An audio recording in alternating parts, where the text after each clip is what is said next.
Have you struggled to focus on what matters in your life? It didn't start today, and it's not going to stop tomorrow. You're always going to have trouble focusing. That's just how the mind works.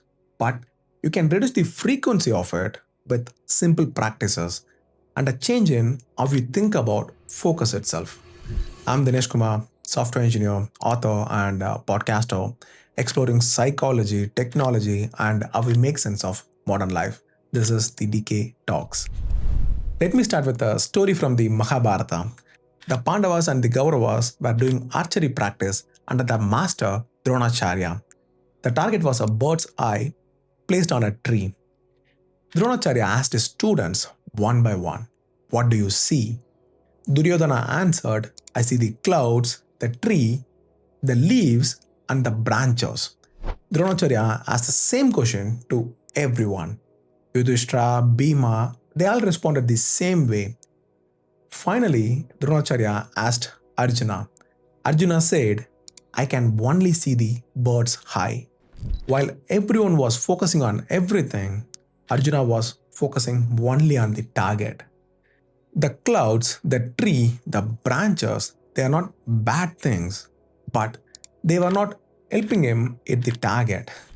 They were just there. And giving them attention meant taking attention away from the one thing that mattered.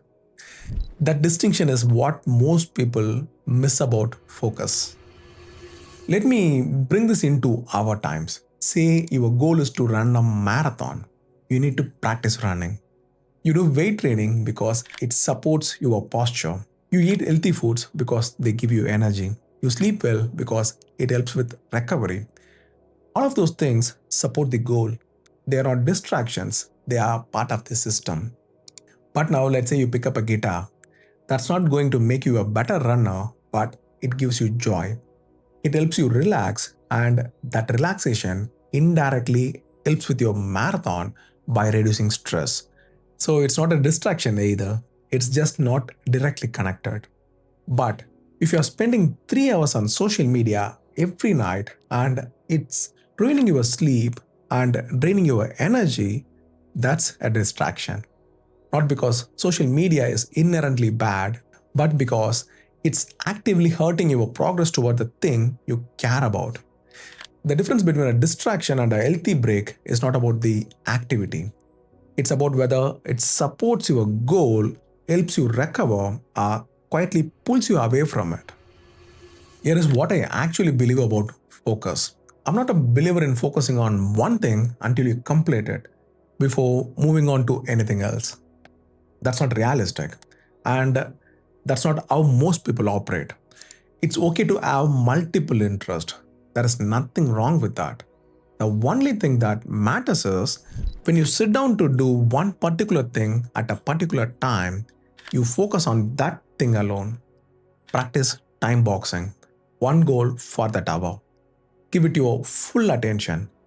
Once it is over, move on to the next interest. No guilt, no conflict.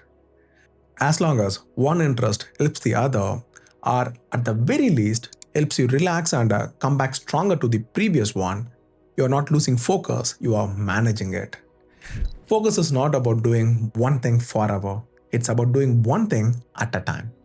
That's the difference between Arjuna and everyone else in that story. They saw everything, he saw only what mattered in that moment. The clouds, the trees, the branches, they will always be there. You can't remove them. You can't make the world quieter just because you have a target to hit.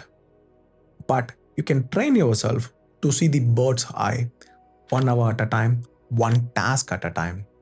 That's focus, not the absence of distraction, but the ability to choose what gets your attention and what doesn't. Take care. I'll see you in the next one.